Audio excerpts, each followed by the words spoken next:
Assalamualaikum warahmatullahi wabarakatuh. Perkenalkan, nama saya Zaidi Natif dengan NIM 404222034. Mata kuliah kajian buku teks, dosen Bapak Yusan Wahyudi, Magister Pendidikan. Judul yang saya ambil yaitu tingkat keterbacaan wacana buku teks bahasa Indonesia. Penulis Inca Jamaluddin, penerbit Subaltern, tahun terbit 2023. Yang pertama ada aspek isi mengenai kesesuaian dengan kurikulum. Buku ini sesuai dengan kurikulum 2013 yang menekankan pada pendekatan saintifik dan penguatan pendidikan karakter. Perlunya sarana, alat sumber belajar, dan bahan ajar yang memadai. Keberadaan buku teks, pelajaran sebagai sumber maupun bahan ajar menjadi kebutuhan bagi setiap peserta didik agar mereka mampu mencapai kompetisi inti minimal sesuai kemampuan dan ketepatan belajarnya. Penulis menilai buku-buku teks pelajaran bahasa dan sastra Indonesia yang berlabelkan KTSP sesuai standar isi tersebut lebih bagus dari sisi penampilan fisik bila dibandingkan dengan buku teks yang terbit sebelumnya. Kemudian ada keakuratan informasi. Informasi yang disajikan akurat dan didukung oleh referensi yang dapat dipercaya. Buku ini menghindari generalisasi yang berlebihan dan memberikan penjelasan yang mendetail. Buku teks, tingkat keterbacaan wacana bahasa Indonesia untuk siswa sekolah menengah pertama sangat sulit dipahami. Buku ini dapat digunakan sebagai bahan bacaan untuk umum dan bahan bacaan di sekolah, serta dapat dipakai sebagai bahan referensi dalam pembuatan karya ilmiah. Kemudian ada kebermaknaan. Materi dalam buku ini relevan dengan kehidupan sehari-hari siswa dan mengajak mereka untuk berpikir kritis serta kreatif. Misalnya, pada bab mengenai fungsi buku teks memberikan kesempatan kepada pemiliknya untuk menyegarkan ingatan. Membaca kembali tentulah dapat memperkuat ingatan yang sudah ada. Bahkan pembacaan kembali itu dapat pula dipakai sebagai pemeriksaan daya ingat seseorang terhadap hal-hal yang pernah dipelajari melalui buku teks. Kemudian ada aspek penyajian. Buku ini disusun dengan sistematis yang jelas, dimulai dari pengantar, tujuan pembelajaran, materi pokok, hingga latihan, soal, dan evaluasi. Setiap bab diawali dengan tujuan pembelajaran yang ingin dicapai dan akhiri dalam rangkuman dan soal evaluasi. Kemudian ada metode penyajian.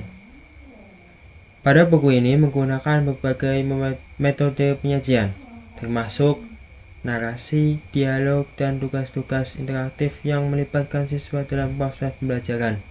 Misalnya, pada bab mengenai buku teks berfungsi sebagai penunjang kegiatan belajar mengajar dalam mata pelajaran tertentu. Kemudian ada kreativitas dan inovasi. Buku ini menyertakan berbagai aktivitas kreatif seperti proyek kelompok, studi kasus, dan presentasi yang mendorong siswa untuk berpikir kritis dan bekerja sama. Contohnya, dalam bab mengenai teks fungsi buku teks, buku ini menyertakan proyek debat kelompok. Ada aspek keterbacaan. Bahasa yang digunakan mudah dipahami oleh siswa SMK dan sesuai dengan tingkat kematangan kognitif mereka. Buku ini menggunakan kalimat-kalimat yang sederhana dan langsung sehingga mudah dipahami oleh siswa. Selanjutnya ada kebakuan bahasa. Buku ini mengikuti kaidah kebakuan bahasa Indonesia yang baik dan benar, serta menggunakan istilah yang sesuai dengan bidang ilmu bahasa Indonesia. Misalnya, buku ini menggunakan istilah baku seperti kosakata, penggunaan ejaan sesuai EYD. Selanjutnya ada konsistenan istilah. Istilah-istilah yang digunakan konsisten di seluruh buku, sehingga memudahkan siswa dalam memahami konsep yang diajarkan. Misalkan, struktur teks selalu digunakan secara konsisten untuk menunjukkan pada elemen-elemen penyusunan pada teks. Selanjutnya ada kejelasan. Bahasa yang digunakan jelas, tidak ambigu, sehingga mudah dipahami oleh siswa. Misalnya, definisi-definisi yang diberikan selalu disertai dengan contoh yang konkret untuk memperjelas konsep yang diajarkan. Selanjutnya ada aspek kegrafikan, desain yang menarik. Tata letak buku ini menarik dengan penggunaan font yang mudah dibaca dan penataan teks yang rapi. Buku ini juga menggunakan margin yang cukup lebar, sehingga teks tidak terlalu padat dan mudah dibaca. Kemudian ada kualitas ilustrasi. Ilustrasi dan gambar yang digunakan berkualitas tinggi dan relevan dengan materi yang disajikan, membantu siswa dalam memahami konsep yang kompleks. Misalnya, buku ini menyertakan diagram alur untuk menjelaskan struktur teks pada keterbacaan teks ini. Selanjutnya ada penggunaan warna. Penggunaan warna efektif dan membantu menyoroti informasi penting tanpa mengganggu keterbacaan teks. Misalnya, judul bab dan subbab dicetak dengan warna yang berbeda untuk memudahkan navigasi. Selanjutnya ada tipografi. Penggunaan font dan ukuran huruf sesuai, sehingga teks mudah dibaca dan nyaman di mata. Misalnya, buku ini menggunakan ukuran huruf yang cukup besar untuk teks utama dan ukuran yang lebih kecil untuk catatan kaki.